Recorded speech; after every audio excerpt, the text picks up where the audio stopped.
योगी राज में यूपी का माहौल नहीं बिगड़ सकता। मौलाना तौकीर की गिरफ्तारी पर बढ़ा था तनाव। मौलाना तौकीर की गिरफ्तारी से उमड़ा था हुजूम। शरारती तत्वों पर यूपी पुलिस ने दिखाई सख्ती। शरारती तत्वों को चिन्हित कर की कानूनी कार्रवाई। बुलडोजर तुम हमारे घर पे चला दोगे, हम अंधे और बहरे बने बैठे रहेंगे? हमें कानूनी अधिकार है, अगर हमारे ऊपर कोई हमलावर होता है तो हम उसको जान से मार दें। चाइना से पहले कैलाश मानसरोवर को आजाद कराइए, मैं ज्ञानव्यापी से दस्तबरदार होने को तैयार हूं।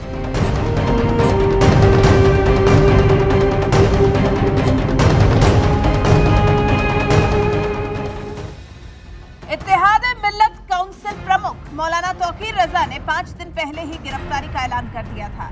साथ ही अपने समर्थकों से जेल भरो आंदोलन करने की अपील की थी। मौलाना तौकीर की इस अपील का असर शुक्रवार को देखने को भी मिला, जब मौलाना तौकीर ने अपनी गिरफ्तारी दी।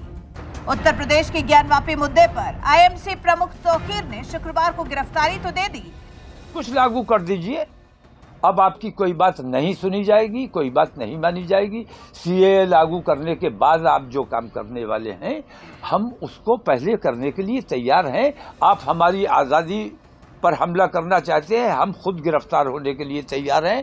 जुमे को मैं जा रहा हूं, मेरे साथी जा रहे हैं। जो आना चाहेगा वो आएगा, जो नहीं आना चाहेगा वो नहीं आएगा। जिसे इन तमाम चीज़ों से तकलीफ है, मैं हिंदू और मुसलमान की बात नहीं कर रहा हूं, जिसे इन तमाम चीज़ों की तकलीफ है, जो इन तमाम चीज़ों को बुरा समझता है, मैं ये समझता हूं कि मैं गिरफ्तारी दूंगा तो वो भी गिरफ्तारी जरूर देगा, अगर मानवता कहीं उसके दिल में बची है। कुछ भी लागू कर, यूसीसी हिंदुस्तान में लागू है, आपको भरोसा है? जिस पर उनके अनुयायियों का पारा हाई हो गया। उन्होंने जमकर बवाल काटने का भी प्रयास किया, लेकिन ये योगी का प्रदेश है, जहां बवाल काटना इतना भी आसान नहीं है। शरारती तत्वों की नस पकड़ चुके हैं सीएम योगी आदित्यनाथ। तभी तो जब शुक्रवार को गिरफ्तारी से पहले मौलाना ने सबसे पहले नमाज अदा की, उसके बाद अपनी गिरफ्तारी दी। इसी दौरान कुछ अराजक तत्वों ने माहौल को अशांत करने का प्रयास किया था।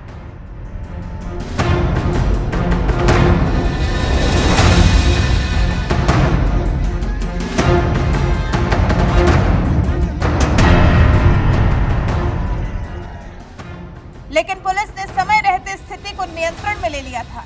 पुलिस ने इलाके में बड़ी फोर्स तैनात कर दी। हालांकि थोड़ी देर में ही मौलाना तौकीर रजा को रिहा भी कर दिया गया, लेकिन शुक्रवार की सुबह से ही प्रशासन काफी सक्रिय और सतर्क दिखाई दिया।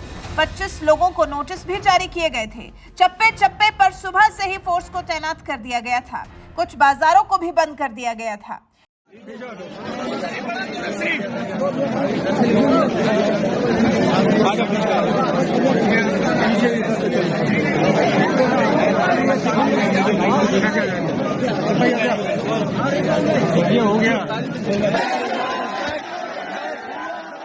इतनी तैयारी के बाद भी मौलाना तौकीर के समर्थक एकत्रित हुए थे। आला हजरत मस्जिद के क्षेत्र में इकट्ठे हुए मौलाना तौकीर के समर्थकों ने मोदी योगी के खिलाफ नारेबाजी भी खूब की थी, लेकिन जिलाधिकारी रविंद्र कुमार ने सख्ती दिखाते हुए सभी समर्थकों को माहौल बिगाड़ने ही नहीं दिया। सुनिए एसएसपी बरेली सुशील चंद्रभान का क्या कहना है। कार्यक्रम शांतिपूर्ण तरीके से सफल हो चुका था और कुछ लोग लौट रहे थे। उस वक्त कुछ अराजक तत्वों और जो लौट रहे थे 2-3 लड़के, उनके बीच में कोई झगड़ा हुआ है और उसको लेकर के बातचीत हुई थी। उसमें पुलिस ने तत्काल मौके पे पहुंचकर स्थिति को संभाला है। वहाँ पे फोर्स तैनात कर दिया गया है और जो लोगों ने भी ये खुराफात की है उनके खिलाफ कार्रवाई की जा रही है। मुकदमा लिख के वैधानिक कार्रवाई कराई जा रही है। फोर्स तैनात है, अभी स्थिति नियंत्रण में है, मौके पे फोर्स मौजूद है और सभी जगह पे जिस किसी ने भी थोड़ा हंगामा करने की कोशिश की, थाना बारादरी क्षेत्र स्थित श्यामगंज में कुछ अराजक तत्वों ने 3 लड़कों से मारपीट भी की। कुछ लोगों ने पथराव भी किया। फूल बेचने वालों का भी सामान फेंका गया। कुछ लड़कों को चोट भी आई, लेकिन पुलिस ने वहीं पर उन शरारती तत्वों की नब्ज दबा दी। कुल मिलाकर मौलाना तौकीर ने जिस तरह का माहौल खराब करने का प्रयास किया था, वो उसमें सफल नहीं हो पाए। यूपी का माहौल नहीं बिगाड़ पाए। समय रहते पुलिस ने सभी कुछ संभाल लिया। जबकि गिरफ्तारी से पहले मौलाना तौकीर ने यूसीसी को गलत ठहराया था, मुस्लिमों को भड़काने का प्रयास किया था।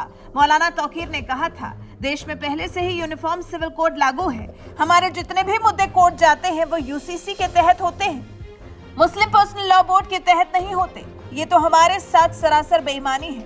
फिर यूनिफॉर्म सिविल कोड रहा कहां? ये सब मुसलमानों को दबाने, सताने और परेशान करने के लिए हो रहा। यूनिफॉर्म सिविल कोड लागू है, भारतीय जनता पार्टी के दौर से नहीं, इससे पहले से। मुस्लिम पर्सनल लॉ जब मौजूद है कोर्ट में, एक कानून मौजूद है, इसके बावजूद हमारे जितने मसाइल कोर्ट में जाते हैं वो यूसीसी के तहत तय होते हैं, पर्सनल लॉ के तहत तय नहीं होते हैं। और फिर यूनिफॉर्म सिविल कोड रहा कहां जब आपने उसमें से कुछ को मुस्तस्ना कर दिया, कुछ को छोड़ दिया, इसका मतलब यूनिफॉर्म नहीं रहा। तो ये बेईमानी हो रही है। ये तमाम चीजें सिर्फ मुसलमानों को सताने, दबाने और परेशान करने। मौलाना तौकीर ने फिर बीजेपी सरकार को चैलेंज भी कर दिया। पहले राम मंदिर, फिर ज्ञानवापी भी हाथ से निकलते देख मौलाना तौकीर भड़काऊ बयानबाजी करने लगे। कहने लगे बीजेपी के लोगों को मंदिरों से कोई मोहब्बत नहीं है, सिर्फ मुसलमानों को तकलीफ पहुंचाना है। अगर वाकई ये लोग मंदिरों से मोहब्बत करते हैं तो हम ज्ञानवापी छोड़ने को तैयार हैं। चलो पहले कैलाश मानसरोवर को आजाद कराते हैं। मैं ये कहता हूँ, इन तमाम लोगों को मंदिरों से कोई मोहब्बत नहीं है, मंदिरों से मोहब्बत नहीं, असल में मुसलमानों को तकलीफ पहुंचाना है। अगर वाकई तुम मंदिरों से मोहब्बत करते हो, ज्ञानव्यापी मैं छोड़ने को तैयार हूं, दस्तबरदार होने को तैयार हूं। चलो पहले चाइना तुम्हारे कहा कितना कब्जा कर लिया है, कैलाश मानसरोवर चाइना के बाप की जागीर रही है, हिंदुस्तान का है। और हमारे दौरे हुकूमत में हमने हिंदुओं को वो सौंपा था कैलाश मानसरोवर। आप विश्व शक्ति बने हुए कैलाश मानसरोवर, अगर वाकई तुम हिंदुत्व की बात करते हो और मंदिरों की बात करते हो तो मुसलमान कमजोर है, उस पर बुलडोजर चला के उसकी मस्जिदें तोड़ दोगे। अगर तुम ईमानदार हो अपने मंदिर के लिए, अपने हिंदुत्व के लिए, मैं तुम्हारे साथ चलने को तैयार हूं। चाइना से पहले कैलाश मानसरोवर को आजाद कराइए, मैं ज्ञानव्यापी से दस्तबरदार होने को तैयार। फिर मौलाना तौकीर ने उत्तराखंड सीएम पुष्कर सिंह धामी को भी पागल करार दिया और अपनी गिरफ्तारी क्यों दी इस पर भी अपना पक्ष रखा। साथ ही मुस्लिम भाइयों को भड़काने का भी प्रयास किया। धामी पागल हो चुका है।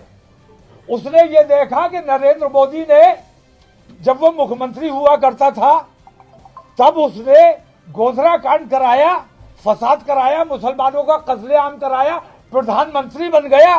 तो अब ये छोटे छोटे मेंढकियों ने भी पैर बढ़ाना शुरू किया है कि नरेंद्र मोदी प्रधानमंत्री बन गया तो हम भी मुसलमानों को सताएंगे, तो शायद हम भी प्रधानमंत्री बन जाएंगे। इससे पहले तौकीर रजा ने हल्द्वानी हिंसा को लेकर विवादित बयान दिया था। तौकीर रजा ने कहा था, तुम हमारे घर पर बुलडोजर चला दोगे तो क्या हम चुप बैठेंगे? अब किसी बुलडोजर को बर्दाश्त नहीं किया जाएगा। सुप्रीम कोर्ट अगर संज्ञान नहीं ले रहा है तो हम अपनी हिफाजत खुद करेंगे। हमें कानून ने अधिकार दिया है कि अगर हम पर कोई हमला होता है तो हम उसे जान से मार देंगे। ये तरीके जो है ये हमारे देश को बर्बाद करने का काम कर रहे हैं। अब किसी किस्म का बुलडोजर बर्दाश्त नहीं किया जाएगा। हम जितना अपने नौजवानों को कंट्रोल कर सकते थे कर चुके हैं। आपको बता दें, मौलाना तौकीर रजा वही है जिनका कांग्रेस और समाजवादी पार्टी और बहुजन समाज पार्टी से साथ रहा है। मौलाना तौकीर रजा का विवादों से भी पुराना नाता रहा है। 2022 में मौलाना तौकीर ने हिंदुओं को धमकी दी थी। कहा था, मैं अपने हिंदू भाइयों को चेतावनी देना चाहता हूं कि मुझे डर है कि जिस दिन मेरे मुस्लिम युवाओं को कानून हाथ में लेने को मजबूर किया जाएगा, आपको भारत में कहीं भी छिपने की जगह नहीं मिलेगी। ये है मौलाना तौकीर। अभी यूसीसी और ज्ञानवापी के मुद्दे से बौखलाए हैं, हालांकि कुछ कर नहीं पाए हैं क्योंकि यूपी में अभी कांग्रेस, बसपा या सपा की सरकार नहीं है, बल्कि योगी की सरकार है। और योगी माहौल बिगाड़ने वालों से कैसे निपटते हैं ये किसी से भी छिपा नहीं है। इसके लिए तो वो सिर्फ देश में ही नहीं बल्कि विदेश में भी विख्यात है। वैसे आप मौलाना तौकीर को फिर एक बार मुसलमानों को भड़काने के प्रयास के बारे में क्या कुछ कहना चाहेंगे, कमेंट कर हमें जरूर बताएं।